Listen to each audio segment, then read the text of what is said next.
is there like something tangible, a story, and to give the guys listening a little bit more insight about where you were in your life and where you are, and maybe how those relationships benefit? But, there's no doubt. I mean, I've been with you guys a long time now. My relationship with my ex-wife is as good as it's ever been right now. And a lot of that's got to do with the work that I've done on myself. And yes, time's a healer, but actually when you can realize and face up to a number of things with the people you care about most, and you can be honest about the situations, then it's certainly got a lot better in that respect. I've got a lot better in terms of being able to cope with and deal with, my sort of, let's call it regrets and past, and move on and heal. We talked about the friends. You've talked about the friends earlier, and how, I think we all understand this, that our friends love to give advice and fix. Yeah. Sort of almost, as men, are almost sort of built toolboxes to go around and start fixing each other and all the rest of it. I think one of the things that I hear a lot about, it's like what's different about sitting within one of the pods in Monumental is that lack of judgment. Yeah. Because we've got so much shame around things that we've done, shame and guilt that we've done in our lives before. And that's sort of the differentiator. It's like, because a lot of people have said to me, well, why can't you just go down the pub, speak to the lads down the pub? I say it's different. They're like, how's it different? But I think you just explained. It's different, I think, but genuinely, I think you then also learn to appreciate those friendships you have as well better, because you've realised, well, why aren't I discussing these things with your friends? And I've got a lot of close friends, and they all have your back. The support's incredible. It's how the support manifests when you go through, a rocky patch, and you've got your friend who takes you down the pub's got your arm around you and says everything's going to be all right, and they all mean it. There's no doubt about it.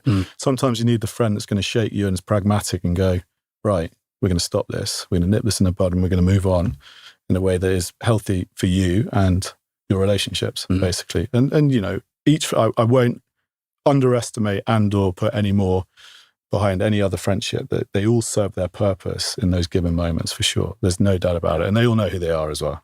Something in friendship, isn't there? It's just like, someone saying the other day, you've got the friendship, you can just like, they are banter mates. It's just like go and have fun. Don't expect anything more from them. And then there's like three musketeers. There's the guys in your inner circle. In fact, I did this podcast with Robin Dunbar, which is coming out next week, which sort of alludes to this. But I think when I started to sort of have these realizations or become more aware of myself, I was very quick to dismiss a lot of friendships that I had because they weren't acting or in a certain way or talking about a certain thing.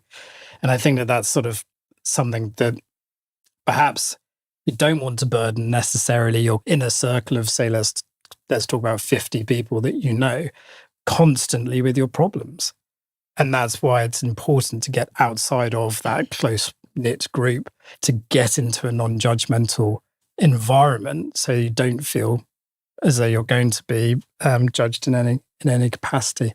That goes for your family as well. Well, I think sticking with that friendship piece, I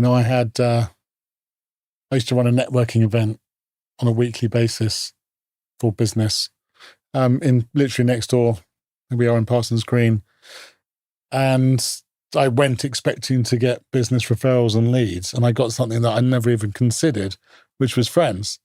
And some of them 10, 15 years later are still some of my greatest friends. So with Monumental, it's been it's been the same thing, accidental benefit of, something like George and I, have a relationship outside of the weekly groups. We went to the rugby together, and I think that's really awesome. Amazing. What did you say? You said about friends. You don't want to overburden friends. I mean, sometimes I sort of do this to myself people ask me how I am, and sometimes I feel slightly paranoid I'm too honest. And it's that cliche, how are you? Oh, I'm great. Now, how actually are you? Oh, well, since you asked. But I think I want to try and be less honest all of the time and try and be selective. Whereas in the Monumental group, there's no, this is how I am. And even if I tell you 52 weeks of the year, this is still me, and I don't have shame about my honesty or my vulnerability. And safety is a huge is a huge word going back to caveman time. That's what we all wanted, safety for survival. And so to be in an environment where that's virtually guaranteed, and if it's not, then there's something fundamentally wrong.